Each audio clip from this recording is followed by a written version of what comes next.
Welcome to 5 Good Minutes. You're listening to today's inspirational message on the book of 2 Thessalonians with Kurt Bjorklund.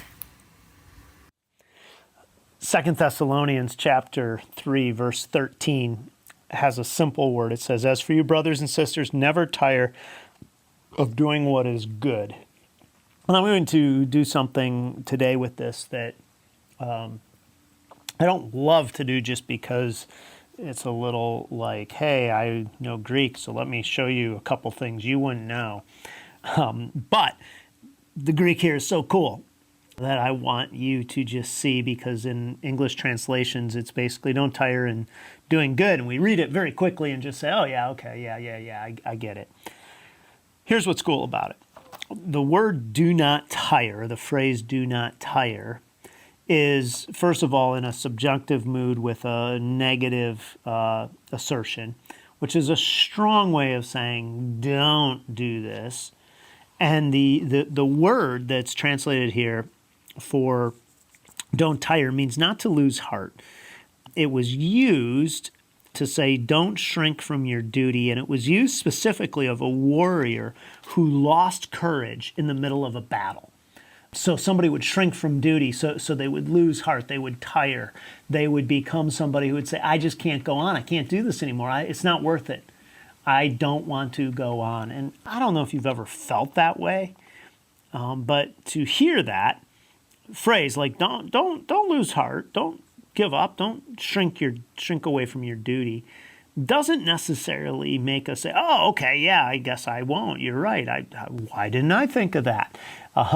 What it does, though, is it paints a picture of saying you're not alone in having felt as if doing the right thing, the good thing, is exhausting at times. Sometimes it can be serving your spouse, parenting your kids. It can be showing up at church, giving of your resources at church. It can be serving in a group. It can be being a friend to somebody who's a hard friend to be, somebody who's hard to be a friend to.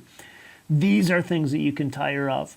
And he says, don't lose heart. And then he says, in doing what is good or right, some versions say. And this is a word that's only used here in the New Testament. And this is why this is kind of a cool thing to think about. And rather than just being the word for good or right, and most of the translations just have good or right here, but rather than just being a word for good, which there is a standard word for good, this has the idea of doing what is morally seen as right, not just what is right. Now, why does that distinction matter? Well, sometimes what happens is you may get to a point where you say, you know what, I'm not sure if this is right or not anymore. I'm not sure if it matters. And I'm tired. I don't want to go on. And this is saying don't lose heart in doing what has the appearance of being right, not just what is right.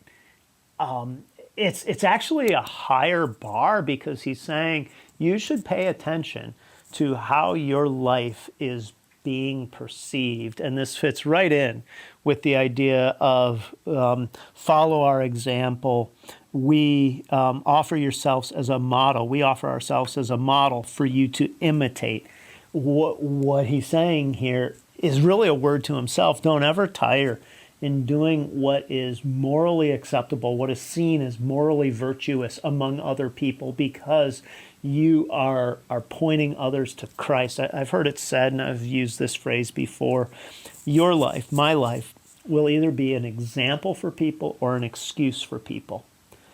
And if we don't accept that premise, then we very quickly will say, well, it really doesn't matter what I do. That's between them and God. But this is saying don't tire in living your life in such a way that it points other people to what is ultimately true, good, and right. Don't shrink away from that duty, because it is something that is good to embrace. Thanks for joining us here today. There's a lot of great content to explore on Orchard Hill Plus and on the Orchard Hill main feed from the weekend. Have a great day.